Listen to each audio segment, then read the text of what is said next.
Welcome, everyone, to the Apoco-Larry podcast. I'm Steve. He is Reverend Dr. Van Beek. Oh, it was just like I just drew my sword right out of the sheath and I just brandished it to everyone. I am Reverend Dr. Lawrence Van Beek. Yes. Well, I thought I'd start that way because I actually need to begin tonight with a correction from last week.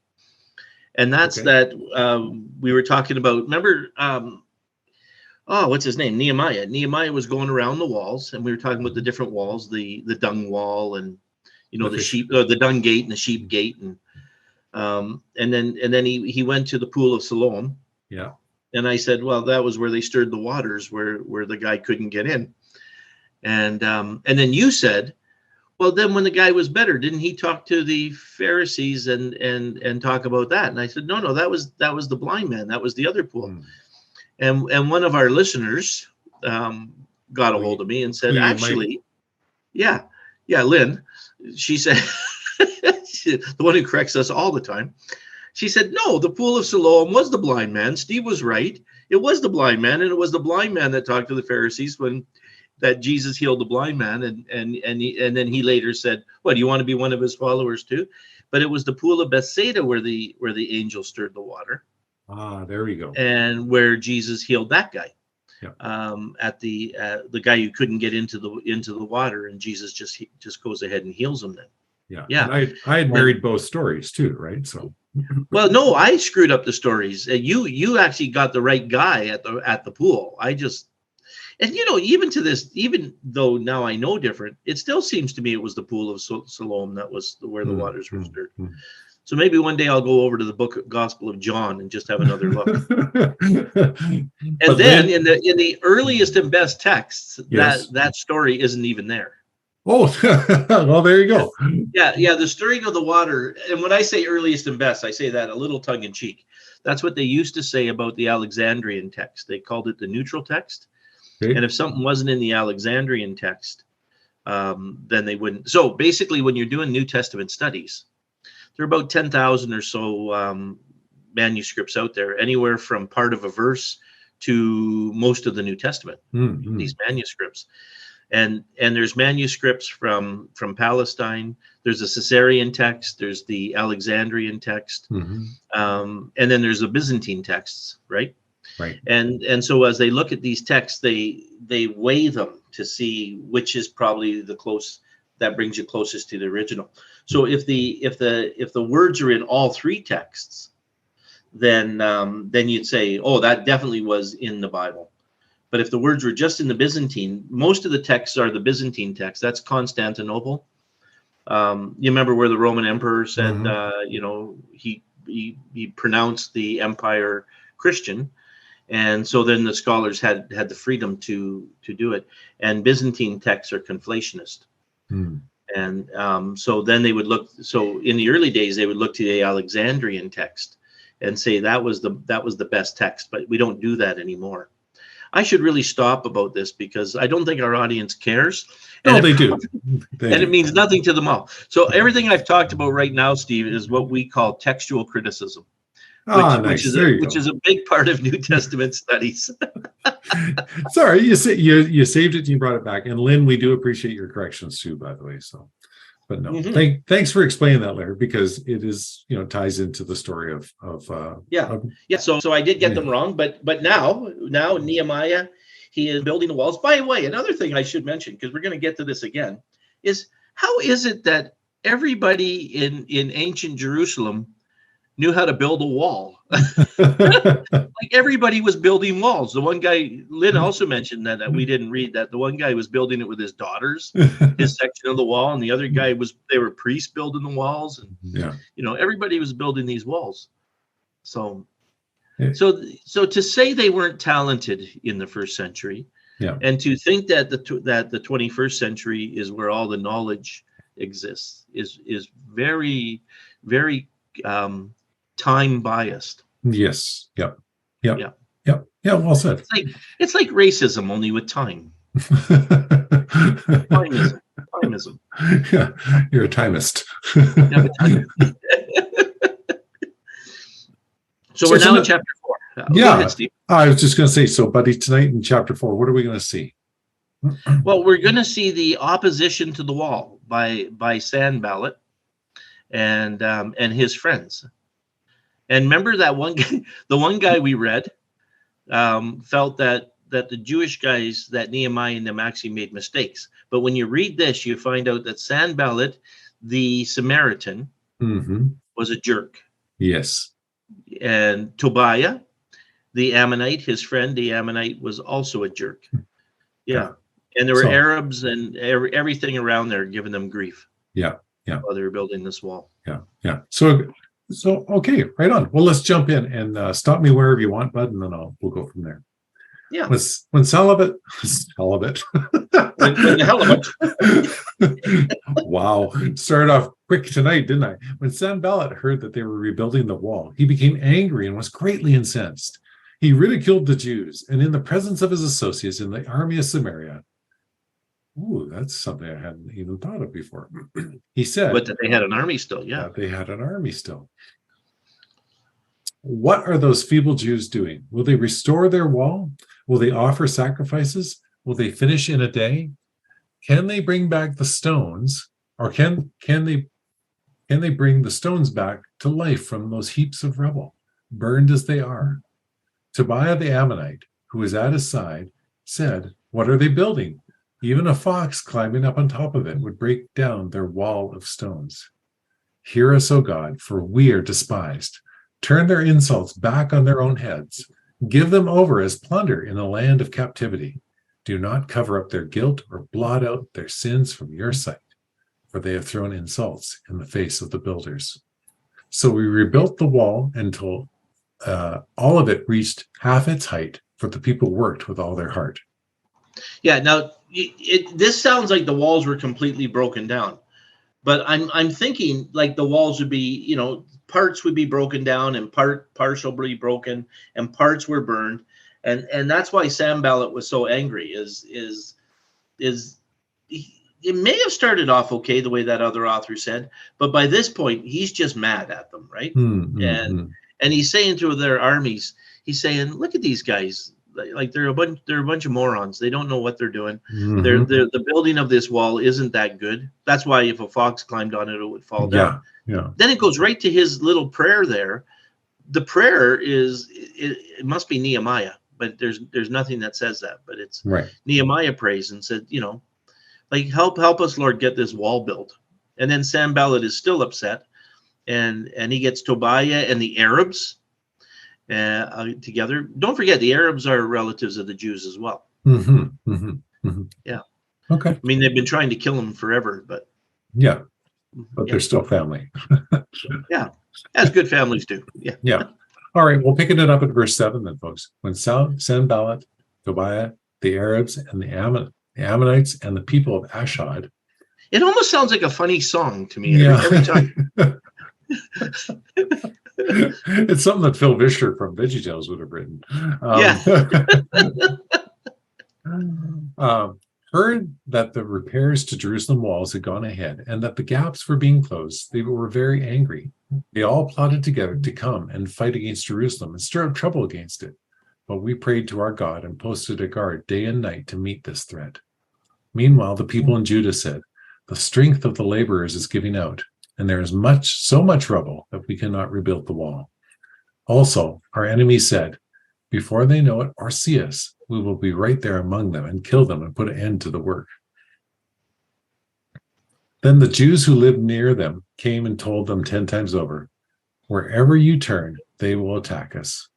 Okay, so the fear is, of course, is that you don't actually hear that they're being attacked, but they're totally afraid that while they're building the wall, they're going to be attacked.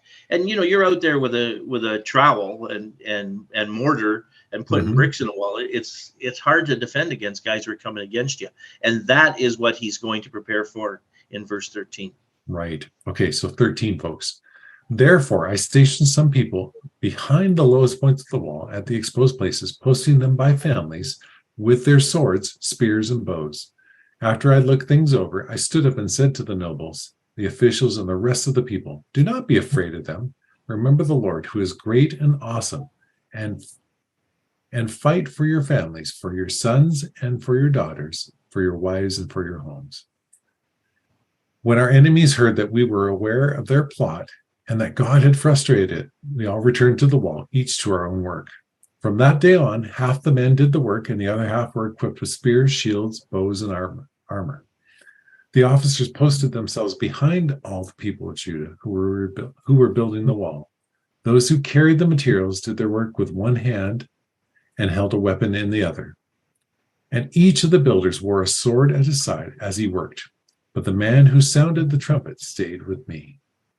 Then I said to the noble, okay, go ahead. No, I think that's just a bit of a metaphor, that they worked with one hand and had a sword in the other. That's got to be a metaphor, because you can't do that unless you use the sword as your trowel.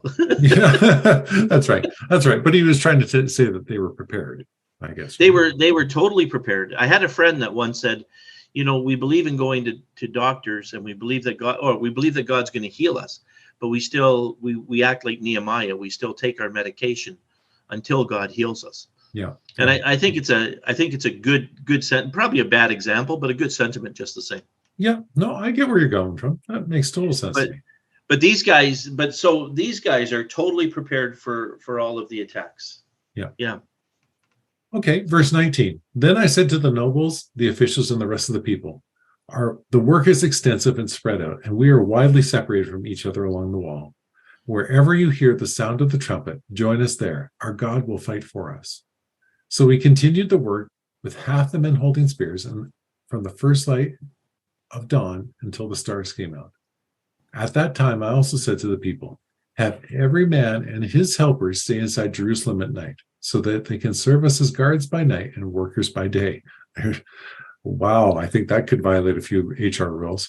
Yes, they're worn out. These guys are worn out. Yeah, neither I nor my brothers nor my men nor the guards with me took off our clothes. Each had his weapon, even when he went out for water. Yeah. So total. I had a guy that I worked with, and he had "Pray for Peace" tattooed on one arm, "Prepare for War" tattooed on the other. Which I don't know if you're Mennonite, whether you believe in that kind of thing, but it was an interesting sentence.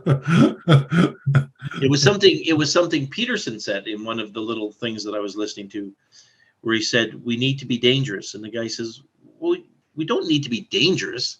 He said, yeah, if you're just weak, then doing nothing doesn't do anything. You're just weak. But if you're dangerous and you hold yourself in check, that's an important thing to be. And I kind of liked what he had to say. Mm-hmm. And that's what these guys had to be. They had to be ready while they did this stuff. They just had to be, they were totally prepared all the time. So Nehemiah was doing the right thing. Don't forget that one author we read said that he didn't think they should rebuild these walls, but the book sure sounds like they should have. Yes. Yeah. And Nehemiah sure believes he should have, right? Yes. He completely believed he should have.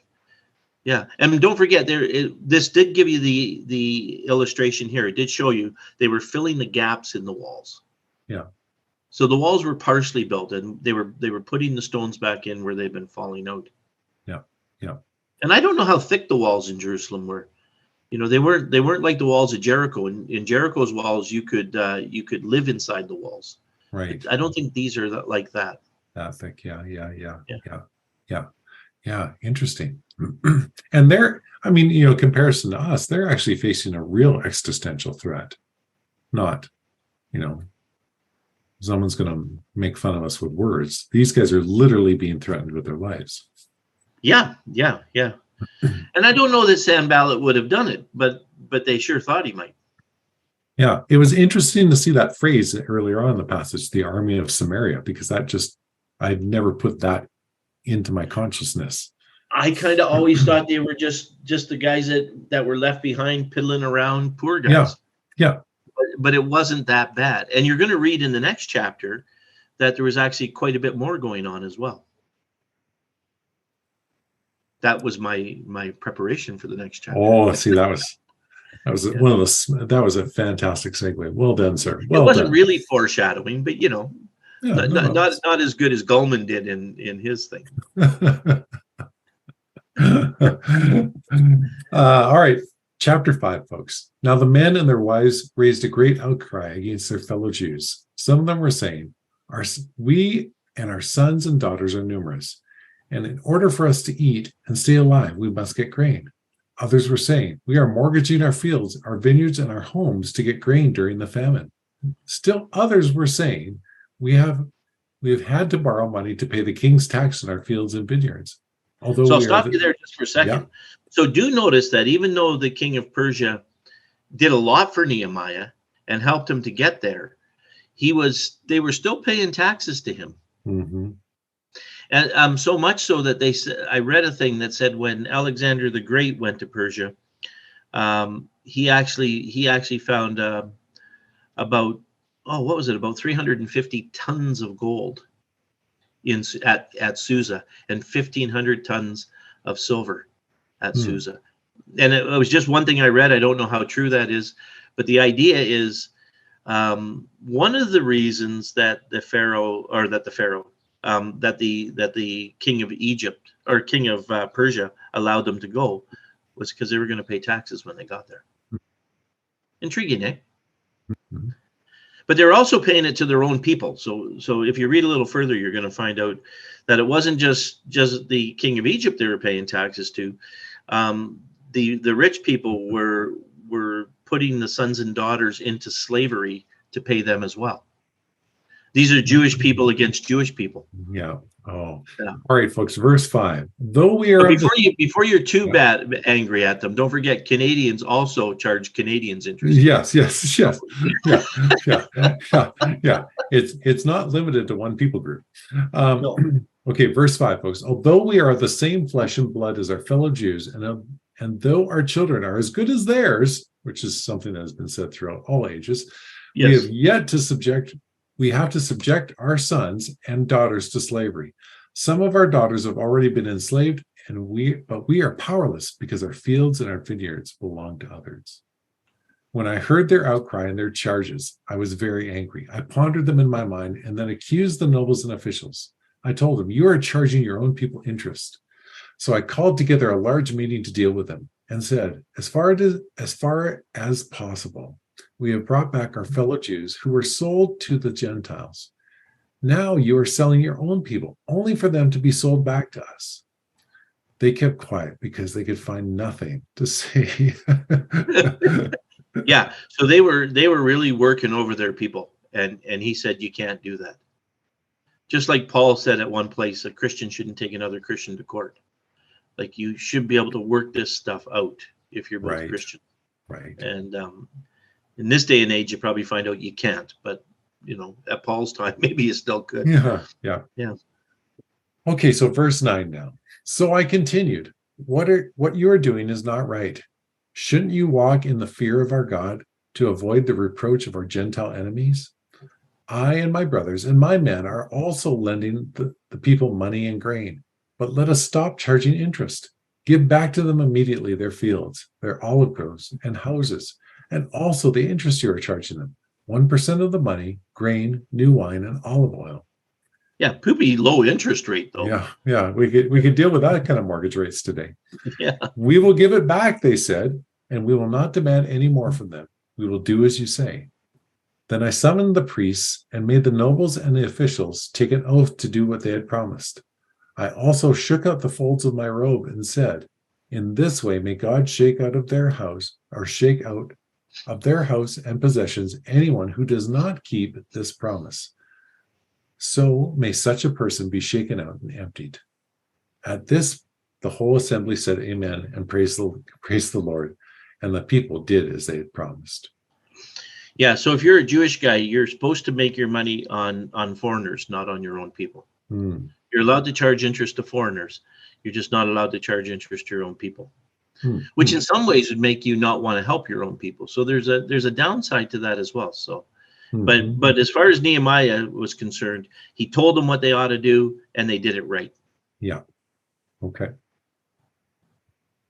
Verse 14 now. Moreover, from the 20th year of King Artaxerxes, when I was appointed to be the governor in the land of Judah until his 32nd year, 12 years, neither I nor my brothers ate the food allotted to the governor.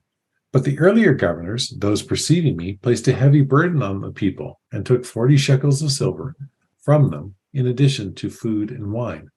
Their assistants also lorded it over the people. But out of reverence for God, I did not act like that. Instead, I devoted myself to the work on this wall. All my men were assembled there for work, and we did not acquire any land. So if this wasn't the Bible, I would say I think Nehemiah wrote this himself, and this is a political speech. But because it's scripture, I kind of think someone else wrote it, and he wrote exactly what actually happened. Yeah. Okay. And then to close off, folks, here we are at verse 17. Furthermore, 150 Jews and officials ate at my table, as well as those who came to us from the surrounding nations. Each day, 1 ox, 6 choice sheep, and some poultry were prepared for me, and every 10 days an abundant supply of wine of all kinds. In spite of all this, I never demanded the food allotted to the governor, because the demands were heavy on these people. Remember me with favor, my God, for all I've done for these people. Strange words, eh? Like you're building up the thing, but you're the leader. You're the leader, so you're not only building this thing for God, but you're putting up with all of the pressures of all of the people. Maybe a pretty good little passage for a leadership conference. Yeah. When you're a leader, don't forget, it's going to go rough. The enemies are after you. Your own people are going to hate you too. Right. Yeah. And when you pull this stuff together, there was one point where David was coming back and all his own men were going to kill him. They were mad at him and they were going to kill him. So this leadership thing is not an easy thing. I don't think that was the point of the passage. It's just probably a pretty good one. Did you ever do any of this in your leadership studies? Talk about this Nehemiah stuff? Nehemiah was actually in our a little bit in our masters, mostly talking about I can't remember how they phrased it, participatory servant leadership, however you want to phrase it, but yeah. But if they were really picking up on it, they'd pick up on you're going to be leading these people and they're going to be mad at you. Yeah. So next time, by the way, we're going to find out in the next chapter that it only took them like 55 days to rebuild the walls. So they were actually less than 2 months doing this work. Oh, wow. It sounds like they were doing it for years. Yes. Yeah. But it's really only a couple of months that they were pulling this stuff together. Huh. So. Oh yeah. So he says anyway. Yeah. Okay. Yeah. Well, great. Thank you so much, buddy. Isn't it interesting to see this, like Larry just said, this is a period of 55 days, and we spend a couple chapters on it. Compared with, you were talking about Acts in our bonus episode, where you said that's a period of 25 years, and it's kind of funny sometimes how the narrative works and the lessons we draw out of something that happened quite quickly too. So, So as always, folks, we're so blessed that you listen. That we hope that you enjoy the content that we put out there for you. I know Larry and I enjoy doing it, and we just thankful that you come along for the ride each and every week. So until the next time we do this, when guess what? We'll kind of pick up it from chapter 6, I have a feeling. I was Steve, he was Larry, and this was the Apoco-Larry.